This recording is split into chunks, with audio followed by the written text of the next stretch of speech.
നമുക്ക് കിരണിന്റെയും കല്യാണിയുടെയും ഇന്നത്തെ നല്ലൊരു കഥ കേട്ടാലോ? അങ്ങനെ ഇന്നത്തെ കഥയില് കല്യാണി കൺമണി മോളെ പോയി കോരി എടുക്കുവാണ്. ആ കാഴ്ച കണ്ടുകൊണ്ട് വന്ന് യാമിനി ചോദിച്ചു, ഇതെന്താ മോളെ, മോളെ കൊണ്ട് എവിടെയെങ്കിലും പോവാണോന്ന് ചോദിച്ചു. അതെ, എനിക്ക് ജയിലിൽ വരെ പോണം, മനോഹറിന്റെ കുഞ്ഞിനെ ഒന്ന് കാണിക്കണമെന്ന് പറഞ്ഞു. അല്ല, സരിയു അതിന് സമ്മതിച്ചോന്ന് ചോദിച്ചു. സരിയു സമ്മതിച്ചിട്ടുണ്ട്, ഇപ്പൊ അവൾക്ക് കുഴപ്പമൊന്നും ഇല്ലാന്ന് പറഞ്ഞു. അത് കേട്ടപ്പോ യാമിനി പറഞ്ഞു, അല്ല ഇനിയിപ്പൊ അവള് കുഴപ്പം വെച്ചോണ്ട് ഇരുന്നിട്ട് കാര്യമില്ല. അവൾ എങ്ങനെയായിരുന്നു അവളുടെ അമ്മയൊക്കെ, ഇപ്പോഴല്ലേ അവൾക്ക് മാറ്റം ഉണ്ടായെന്ന് ചോദിച്ചു. അത് കേട്ടപ്പോൾ കല്യാണി പറഞ്ഞു, അത് ശരിയാന്ന് പറഞ്ഞു. അപ്പോഴേക്കും ചന്ദ്രസേനൻ അങ്ങോട്ട് വന്നു. ചന്ദ്രസേനൻ വന്നു കഴിഞ്ഞപ്പോഴത്തേനും കല്യാണി പറഞ്ഞു, അച്ഛാ ഞാൻ മോളെ ഒന്ന് കൊണ്ടേ മനോഹരനെ കാണിക്കാൻ പോകാന്ന് പറഞ്ഞു. ആ കൊണ്ടേലി മോളെ, ഒരു നല്ല കാര്യമായിട്ടാ എനിക്കും തോന്നിയെന്ന് പറഞ്ഞു. എത്രയും പെട്ടെന്ന് തന്നെ അവൻ്റെ പരോൾ എടുക്കാനായിട്ട് നോക്കണം, പിന്നെ അവൻ്റെ ശിക്ഷ കുറഞ്ഞു കിട്ടാനായിട്ട് എന്തേലും മാർഗം ഉണ്ടോ എന്ന് നോക്കണം. സരയുവൊത്ത് അവനൊരു നല്ലൊരു ജീവിതം ഉണ്ടാവണം, അവൻ പുറത്തിറങ്ങി കഴിഞ്ഞാലും. കല്യാണി പറഞ്ഞു, അത് ശരിയാ അച്ഛാ, എൻ്റെ മനസ്സിലെ ആഗ്രഹം അത് തന്നെയാണ്. കൺമണി മോളുടെ അച്ഛന് കിട്ടണം, എത്രയും പെട്ടെന്ന് തന്നെ മനോഹർ ജയിൽ മോചിതനായിട്ട് ഇറങ്ങി വരണം, അവർക്കൊരു ജീവിതം ഉണ്ടാവണം.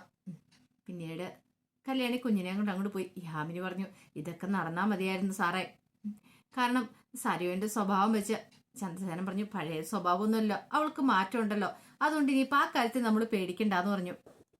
ഈ സമയം മനോഹറിന്റെ അടുത്തേക്ക് പ്രകാശം വരുവാണ്. പിന്നീട് മനോഹറിനോട് പറഞ്ഞു, എന്തൊരു ചൂടാടാ അത്, കാലാവസ്ഥ തന്നെ മാറിക്കൊണ്ടിരിക്കല്ലേ, പറഞ്ഞിട്ടൊന്നും ഒരു കാര്യമില്ലാന്ന് പറഞ്ഞു. അത് കേട്ട് പ്രകാശം പറഞ്ഞു, മനുഷ്യന്മാരുടെ കാര്യം അങ്ങനെയൊക്കെ തന്നെയാന്ന് പറഞ്ഞു. എല്ലാവർക്കും ഭയങ്കര മാറ്റവും കാര്യങ്ങളൊക്കെ അല്ലേ. ശരിക്കും പറഞ്ഞാൽ എൻ്റെ മോളെക്കുറിച്ച് ഞാൻ ആലോചിക്കുമായിരുന്നു, കല്യാണി മോളെക്കുറിച്ച്. കുഞ്ഞുനാളിലെ വിക്രം അവൾ സ്കൂളിൽ പോകുന്ന സമയത്ത് വിക്രത്തിന് നല്ല കൂട്ടുകെട്ടുകളൊന്നും ആയിരുന്നില്ല. വിക്രത്തിന് കൂട്ടുകെട്ട് ശരിയല്ല എന്ന് മനസ്സിലാക്കി കഴിഞ്ഞപ്പോൾ കല്യാണി മോൾ അതൊന്നും പറഞ്ഞു. പക്ഷെ അതൊന്നും ഞാൻ വിശ്വസിക്കാൻ കൂട്ടാക്കിയില്ല. പക്ഷേ എങ്കിൽ അവന് വീണ്ടും തെറ്റുകളിലേക്ക് പോയിക്കൊണ്ടിരുന്നു. അവൻ വീട് വലിക്കും എന്ന് വേണ്ട സർവ്വവിധ പരിപാടികളും ഉണ്ടായിരുന്നു. ഇത് കല്യാണി മോള് വീണ്ടും വന്ന് പറഞ്ഞു കഴിഞ്ഞപ്പോൾ ഞാൻ എന്ത് ചെയ്തു, അവളെ കുറ്റപ്പെടുത്തി, അവളെ തല്ലുക ചെയ്തേ. പക്ഷെ പകരം ഞാൻ വിക്രത്തോട് ഇതിനെക്കുറിച്ച് ചോദിച്ചു പോലുമില്ല, തെറ്റാണോ ശരിയാണോ ചെയ്യുന്നതെന്നൊക്കെ. അതുപോലെയുള്ള ക്രൂരനായിരുന്നു ഞാനെന്ന് പറഞ്ഞു.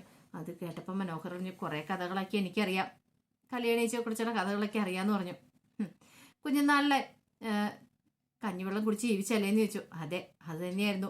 ശരിക്കും പറഞ്ഞാൽ എൻ്റെ മോന് ഞാൻ പലഹാരങ്ങളൊക്കെ കൊണ്ടേ കൊടുക്കും, അവനിങ്ങനെ തിന്നിങ്ങനെ വയറ് വീർത്തിരിക്കും, പക്ഷെ ബാക്കി വരുന്ന അവൻ എറിഞ്ഞു കളയും. എന്നാലും കല്യാണിക്ക് ഒരു വറ്റ് പോലും കൊടുക്കാൻ ഞാൻ സമ്മതിച്ചിട്ടുണ്ടായിരുന്നില്ല, ഒരു പലഹാരം പോലും കൊടുക്കാനും സമ്മതിക്കുന്നുണ്ടായിരുന്നില്ല.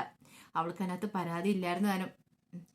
പാവം ദീപ, അവൾ കുറെ സഹിച്ചിട്ടുണ്ട് അവളെ വളർത്തിക്കൊണ്ട് വരാനായിട്ട്. പെൺകുഞ്ഞാന്ന് അറിഞ്ഞു കഴിഞ്ഞപ്പോൾ തന്നെ അവളെ വയറ്റി വെച്ച് കൊല്ലാനായിട്ട് ഞാൻ അവൾക്ക് വിഷം കൊടുത്തിട്ടുണ്ടായിരുന്നു. അതുകൊണ്ടാണ് അവളുടെ സംസാരശേഷി പോലും പോയത്.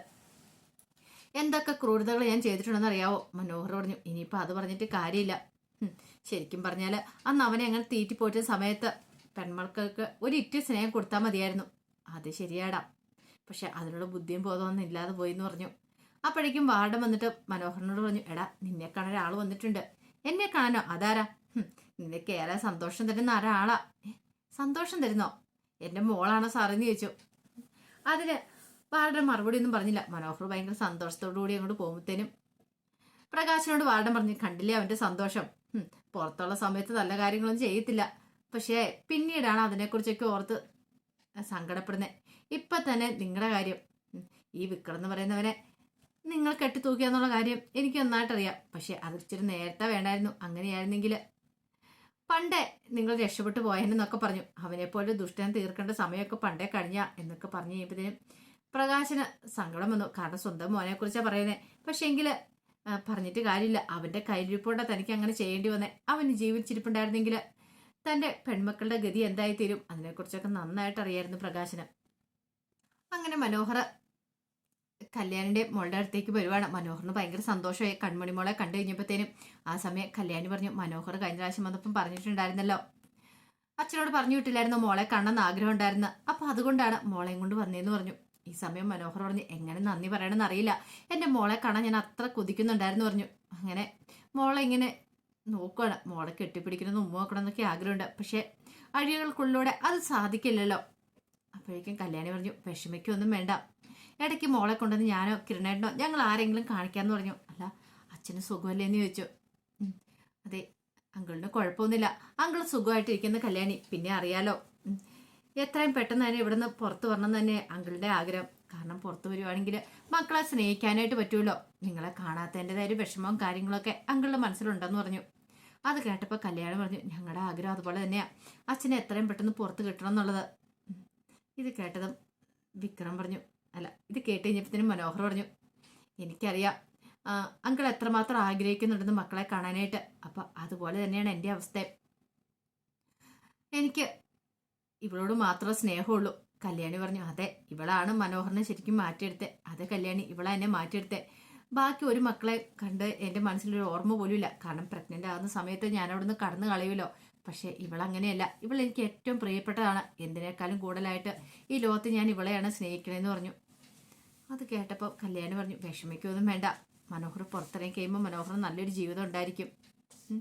പിന്നെ ഇവള് കണ്ടില്ലേ, ഇവളൊരു നല്ല കുട്ടിയാണ്, ഭാഗ്യം ചെയ്ത കുട്ടിയാണ്. അതുകൊണ്ട് ഇനി പുറത്തിറങ്ങി കഴിഞ്ഞാലും ഒരച്ഛൻ്റെ സ്നേഹം കിട്ടും എന്നൊക്കെ ഇങ്ങനെ മനോഹറിനോട് പറഞ്ഞു. മനോഹർ പറഞ്ഞു, ഇടയ്ക്ക് എന്നെ ഒന്നുകൊണ്ടേ കാണിക്കണേ കല്യാണി. കാണിക്കും, ഉറപ്പായിട്ടും കാണിക്കും. ഞാനോ കിരണേട്ടനോ ആരെങ്കിലും വന്നോളാം. ആ കാര്യം ഒന്നും ഓർത്ത് മനോഹർ വിഷമിക്കൊന്നും വേണ്ട കേട്ടോ. പിന്നെ അച്ഛൻ്റെ കാര്യം അറിയാലോ, അച്ഛനോടൊപ്പം ഉണ്ടായിരിക്കണം എന്നൊക്കെ പറഞ്ഞു. കാരണം കല്യാണിക്ക് ഭയങ്കര ടെൻഷനുണ്ട്. പ്രകാശന് അറ്റാക്കൊക്കെ വന്നല്ലേ എന്തെങ്കിലും പ്രശ്നങ്ങളൊക്കെ ഉണ്ടാവുമോ എന്നൊരു പേടിയുള്ളതുകൊണ്ടാണ് കല്യാണി അങ്ങനെ പറയുന്നത്. കുറച്ച് കഴിഞ്ഞപ്പോൾ സരിയു ഇങ്ങനെ ഒരു പേപ്പറിനകത്ത് ഒരു ലവ് ചിഹ്നമൊക്കെ എഴുതിയിട്ട് അതിനകത്ത് കിരണും സരിയും എന്നൊക്കെ എഴുതിക്കൊണ്ടിരിക്കണം. അപ്പോഴേക്കാണ് കല്യാണി അങ്ങോട്ട് കയറി വരുന്നത്. പെട്ടെന്ന് സരിയു ആ പേപ്പർ മാറ്റി. കല്യാണി വന്നിട്ട് സരിയുനോട് പറഞ്ഞു, സരിയു ഇന്ന് ഞാൻ ജയിലിൽ പോയിട്ടുണ്ടായിരുന്നു പറഞ്ഞു.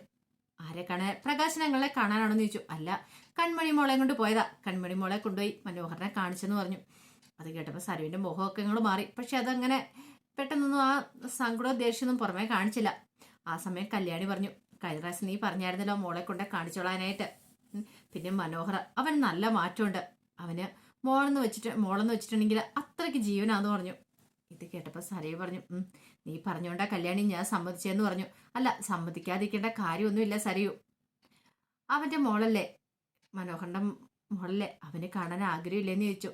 പഴയ സ്വഭാവമൊന്നും അല്ലല്ലോ, അവൻ നല്ല മാറ്റമില്ലേ. അവൻ പുറത്ത് വന്ന് കഴിയുമ്പോഴത്തേനും നിന്നെ അവനെ കൂടെ ഒന്നിപ്പിക്കണം എന്നാ എൻ്റെ കിരണേൻ്റെയൊക്കെ ആഗ്രഹം എന്ന് പറഞ്ഞു. അപ്പോഴേക്ക് സരയു ചോദിച്ചു, അല്ല നിന്റെ അച്ഛനെ കണ്ടില്ലേന്ന് ചോദിച്ചു. അച്ഛനെ കാണാൻ പറ്റിയില്ല. മനോഹറിനോട് പറഞ്ഞിട്ടുണ്ടേനെ, കഴിഞ്ഞ പ്രാവശ്യം അച്ഛനെ പോയി കണ്ടായിരുന്നല്ലോ, എപ്പോഴും കാണാൻ പറ്റില്ല എന്ന് പറഞ്ഞു. അത് കേട്ടപ്പോൾ സരയു പറഞ്ഞു, ശരിയാ. അല്ല അങ്കിൾ അറിഞ്ഞ കാര്യങ്ങളൊക്കെ നിനക്ക് സംഭവിച്ചേ. അത് പിന്നെ കഴിഞ്ഞ പ്രാവശ്യം ചെന്ന് കഴിഞ്ഞപ്പം കാദംബരി ചേച്ചി പറഞ്ഞിട്ടുണ്ടായിരുന്നു അച്ഛനോട് എന്നെ ഒരാൾ കൊല്ലാൻ വന്നെന്നൊക്കെ. അതൊക്കെ അറിഞ്ഞു കഴിഞ്ഞപ്പോഴത്തേനും അച്ഛന് ഭയങ്കര സങ്കടമായി. അച്ഛൻ പുറത്തുണ്ടായിരുന്നെങ്കിൽ അവനെ വെറുതെ വെച്ചേക്കില്ലെന്നൊക്കെയാണ് പറഞ്ഞതെന്ന് പറഞ്ഞു. അത് കേട്ടപ്പം സരയുടെ മുഖം മാറി. താനാണ് ഇതിൻ്റെ പിന്നിൽ നിന്നുള്ളതെന്ന് അങ്ങനെ അറിഞ്ഞിട്ടുണ്ടെങ്കിൽ ആ പ്രകാശൻ എന്ന് പറയുന്നവൻ തന്നെ വെറുതെ വെച്ചേക്കില്ലെന്ന് മനസ്സിലായി, തന്നെ തീർത്ത് കളയത്തുള്ളൂ. ആ സമയം സര ചോദിച്ചു, എന്താ കല്യാണി മനോഹരനെ കണ്ടിച്ചപ്പോൾ അവൻ എന്താ പറഞ്ഞെന്ന് ചോദിച്ചു. പ്രത്യേകിച്ചൊന്നും പറഞ്ഞില്ല. അവന് ഭയങ്കര സന്തോഷമായെന്ന് പറഞ്ഞു. ഇടയ്ക്ക് കൊണ്ട് കാണിക്കണം എന്നൊക്കെ പറഞ്ഞിട്ടുണ്ട്. ഒരു കാര്യം ചെയ്യുക, മോളെയും കൊണ്ട് നീ പോയിക്കോളാൻ പറഞ്ഞിനി. അത് ശരിയാകത്തില്ല കല്യാണി, ഞാൻ പോയാൽ ശരിയാകത്തില്ല, നിങ്ങൾ തന്നെ പോയാൽ മതി, ഞാൻ എന്താണെങ്കിലും പോകാൻ പോകുന്നില്ല എന്ന് പറഞ്ഞു. ശരി, സാരമില്ല, ഇനിയിപ്പോൾ അതൊന്നും ഓർത്ത് വിഷമിക്കേണ്ട. എൻ്റെ അച്ഛനും മുത്തശ്ശിയൊക്കെ എങ്ങനെ ഇരുന്ന ആൾക്കാരായിരുന്നു, പക്ഷെ അവർക്ക് തന്നെ മാറ്റം വന്നില്ലേ. അതുപോലെ തന്നെ നിനക്കൊക്കെ അതുപോലെ ഒരു മാറ്റമാണ് ഇപ്പം മനോഹരനും വന്നുകൊണ്ടിരിക്കുന്നത്. നല്ല രീതിയിൽ തന്നെ നിങ്ങൾ ജീവിക്കുന്നുള്ള കാര്യത്തിൽ എനിക്ക് ഉറപ്പുണ്ട്. നീ ധൈര്യമായിട്ടിരിക്കുക സരിയൊന്നും പറഞ്ഞ് സമാധാനിപ്പിച്ചിട്ടാണ് കല്യാണം ഇങ്ങോട്ടേക്ക് പോകുന്നത്. അപ്പോഴേക്കും സരി ഇങ്ങനെ മനസ്സിൽ പറഞ്ഞു, അവള് വന്നിട്ട് പോന്നു, അവളെ കൊല്ലാനായിട്ട് പലവട്ടം ശ്രമിച്ചു, പക്ഷെ നടന്നിട്ടില്ല. ഇനി അങ്ങനെ ആയിരിക്കില്ല, താൻ അവളെ തീർത്ത് കളയും, അതിൻ്റെ അവസരത്തിന് വേണ്ടി താൻ കാത്തിരിക്കുക എന്നൊക്കെയായിരുന്നു സരിയുവിൻ്റെ മനസ്സിലെ ചിന്തകൾ. കുറച്ച് കഴിഞ്ഞപ്പോൾ സരിയു വിക്രത്തിന്റെ കൂട്ടാളികളെ കാണാനായിട്ട് പോകണം. അങ്ങനെ ചെന്ന് കഴിഞ്ഞപ്പോഴത്തേനും പറഞ്ഞു, നിങ്ങൾ വിക്രത്തിന്റെ കൂട്ടുകാരല്ലേ, അവന്റെ അച്ഛൻ തീർത്ത കാര്യങ്ങളെ നിങ്ങൾ അറിഞ്ഞു കാണുമല്ലോ. പിന്നെ ആ കല്യാണി എന്ന് പറയുന്നുള്ള തീർക്കാൻ ആ പൈസനെ ഞാൻ വിട്ടത്, പക്ഷെ അവന് കാര്യം സാധിക്കാൻ പറ്റിയില്ല എന്ന് പറഞ്ഞു. അത് കേട്ട് കഴിഞ്ഞപ്പോഴത്തേനും അവന്മാർ പറഞ്ഞു, അതൊക്കെ ഞങ്ങൾക്ക് അറിയാം. അല്ല അവനെക്കുറിച്ച് വല്ല വിവരമുണ്ടോ? അവൻ ഒളിവിൽ പോയി കാണുമായിരിക്കും, കാരണം ഇങ്ങനെയുള്ള കൃത്യമൊക്കെ നിർവഹിച്ചു കഴിഞ്ഞിട്ട് പിന്നെ അവൻ ഇവിടെ നിൽക്കില്ല എന്ന് പറഞ്ഞു. അത് കേട്ടപ്പോൾ സരയെ പറഞ്ഞു, ഒരു കാര്യം ചെയ്യാം, ആ കല്യാണി എന്ന് പറയുന്നവളെ നിങ്ങൾ അങ്ങ് തീർക്കാനായിട്ട് പറഞ്ഞു. ഞങ്ങളോ? ഞങ്ങളെ കൊണ്ട് പറ്റില്ല എന്ന് പറഞ്ഞു. അതെന്ത് പരിപാടിയാണ് നിങ്ങൾ പറയുന്നേ? വിക്രത്തിന്റെ കൂട്ടുകാരല്ലേ, അപ്പൊ വിക്രത്തിനെ ഇല്ലാതാക്കിയവനോട് പ്രതികാരം ചെയ്യേണ്ടതെന്ന് ചോദിച്ചു. പ്രതികാരം അതൊന്നും ഞങ്ങളെ കൊണ്ട് പറ്റില്ല പെങ്ങളെ. ഇപ്പൊ തന്നെ കണ്ടില്ലേ, അവന് പൈസ ഇനി ഇറങ്ങി തിരിച്ചിട്ട് അവനെ കൊണ്ട് സാധിച്ചില്ല, അതുകൊണ്ട് ഞങ്ങളെ വെറുതെ വെച്ച് വിട്ടേക്കാൻ പറഞ്ഞു. ഞങ്ങൾക്ക് തരാനുള്ളത് തന്നാൽ മതി എന്ന് പറഞ്ഞു. എന്ത് തരാനായിട്ട്? നിനക്ക് ഞാൻ എന്താ തരണ്ടേ?